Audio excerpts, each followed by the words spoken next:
નમસ્કાર દર્શક મિત્રો, સમાચારની વાત કરવામાં આવે તો દાહોદ જિલ્લામાં પૂર્વ સાંસદ દ્વારા રાષ્ટ્રધ્વજ વંદન કરી રાષ્ટ્રીય પર્વની ઉજવણી કરવામાં આવી। 1947ની 15મી ઓગસ્ટનો દિવસ ભારતના ઇતિહાસમાં સુવર્ણ અક્ષરે લખાયેલો છે।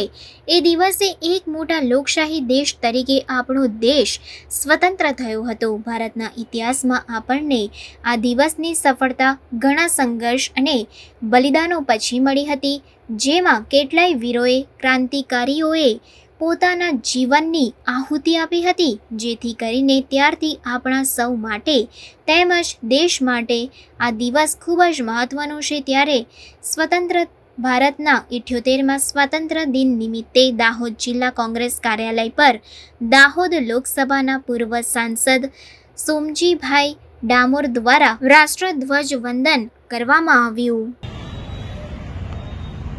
કઈ વર્ષોની કોંગ્રેસની લડત પછી 1947 15મી ઓગસ્ટે આપણે આઝાદ થયા। કેટલાક કોંગ્રેસીઓ દેશ માટે બલિદાન આપી ચૂક્યા છે, એને આપણે બધા જાણીએ। અને જે આઝાદી આપણને મળી એ આઝાદીને આપણે લાંબા સમય સુધી, વર્ષો સુધી આ આઝાદીને આપણે ટકાવી। આજે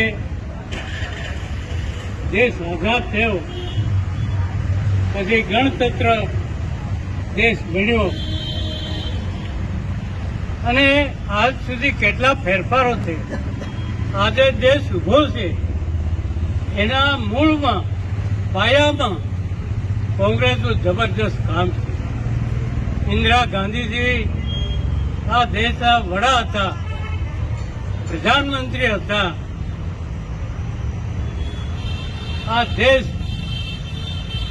આઝાદ થયો પણ આપણે ભૂખમરામાંથી બહાર નીકળી નહોતા શક્યા।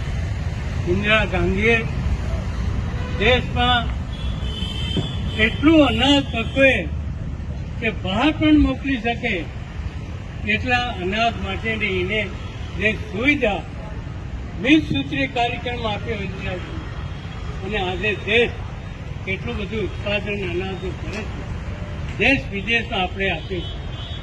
મોદી આપણા દેશના વડાપ્રધાન છે, એ કહે છે હું મફત અનાજ આપું છું। ઇન્દિરા ગાંધીની દેન છે કે મોદી જવાને પણ લોકોને ભિખારી બનાવી દીધા। 82 કરોડ લોકોને મફત અનાજ આપે છે, એટલે ભિખારી બનાવી રાખે છે, આળસુ બનાવી। દેશના 82 કરોડ લોકોને મજૂરી જોઈએ છે, એ કમાઈ મજૂરી કરીને એ રોટી ખાવા માંગે છે, પણ આ દેશમાં